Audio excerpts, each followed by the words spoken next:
Salut, c'est Trado. Voilà ma mise à jour pour l'indice parisien en vue de la préparation de la séance du lundi 24 mai.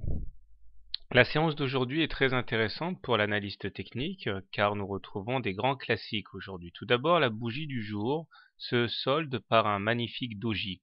C'est un chandelier japonais pour lequel le niveau d'ouverture et de clôture sont équivalents. Et donc nous nous retrouvons avec une sorte de croix comme ça, puisque la séance finit étale.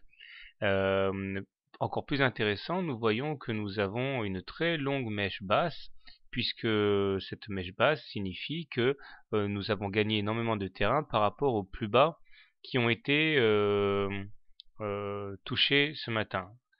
Et surtout, on voit qu'aujourd'hui comme hier, nous avons en plus des mèches basses qui témoignent donc du ramassage, eh bien nous avons une perforation de la Bollinger inférieure qui a donc été vaincue en séance mais pas en clôture. Autre phénomène assez marquant, c'est que comme nous avons marqué des plus bas aujourd'hui par rapport aux plus bas du 7 mai, nous avons deux divergences haussières sur le stochastique et sur le momentum, ce qui signifie que nous avons eu des plus bas sur les cours, mais qui n'ont pas été accompagnés par des plus bas sur les indicateurs, ce qui montre quelque part le caractère exagéré, malsain de la baisse. Alors tout ça pour dire que notre scénario de double bottom en formation est peut-être en train de gagner en crédibilité. Bon, il est bien trop tôt pour fixer des objectifs, puisqu'on sait que, il y a une vidéo là-dessus, hein, que l'objectif d'un double bottom serait par rapport à la ligne d'eau, ici, juste pour faire rêver. Voici la ligne d'eau ici sur les 3776. Voilà l'amplitude représentée par le segment vert. Et bien si ce double bottom devait être validé, et j'insiste, ce n'est pas le cas, on pourrait s'attendre à une augmentation qui nous amènerait jusqu'à 4180.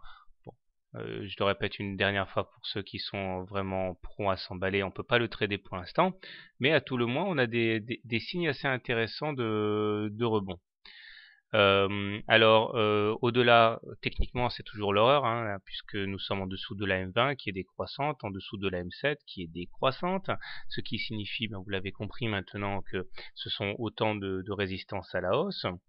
Bon, la prochaine, la prochaine résistance horizontale, d'ailleurs, on peut la positionner à présent ici. Elle est à 3780. Alors, je crois que j'ai à peu près tout dit. Pas grand-chose de neuf par rapport à ça, puisque nous avons donc toujours une fourchette d'Andrews rouge ici qui encadre les cours, et on ne s'en départira que si on sort par le haut, donc si on dépasse les 3872. Si vous voulez véritablement acheter l'indice parisien, si vous voulez trader long sur l'indice parisien, eh bien vous pouvez acheter les niveaux actuels. Moi je mettrai un stop loss en cas de franchissement des plus bas du jour. L'objectif étant dans un premier temps d'aller chercher la M7, puis si vous êtes vraiment chanceux, aller chercher la M20. Si vous êtes plutôt du genre à shorter l'indice parisien, hein, à le vendre à découvert, eh bien deux solutions. Soit vous attendez un retour sur la M7 ou un enfoncement de la M7, vous shortez stop loss en cas de clôture au-dessus de la M7, objectif le support des plus bas du jour, 3550 par là. Et si vous êtes plus conservateur, vous pouvez faire la même chose, mais soit au contact de la M20 ou mais ça, plus haut, mais ça ne sera pas pour lundi. Voilà. Alors personnellement, je vous avouerai que un petit long m'intéresse, un petit rebond technique est jouable, mais comme d'habitude, hein, on fait pas ça n'importe comment. Il faut mettre un stop loss pour ne pas se retrouver à poil au cas où ça tournerait mal.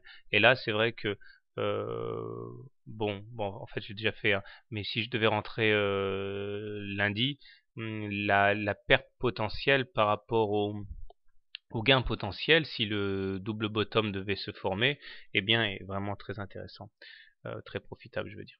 Voilà, bonne soirée, bon trade et à lundi, plutôt à samedi pour l'analyse hebdomadaire. Ah oui, si vous vouliez prendre quelques secondes, à peu près 3, hein, pour répondre à mon petit sondage, ça serait sympa parce que je suis en train de reconsidérer quelques petits ajustements sur mon blog. Voilà, au revoir.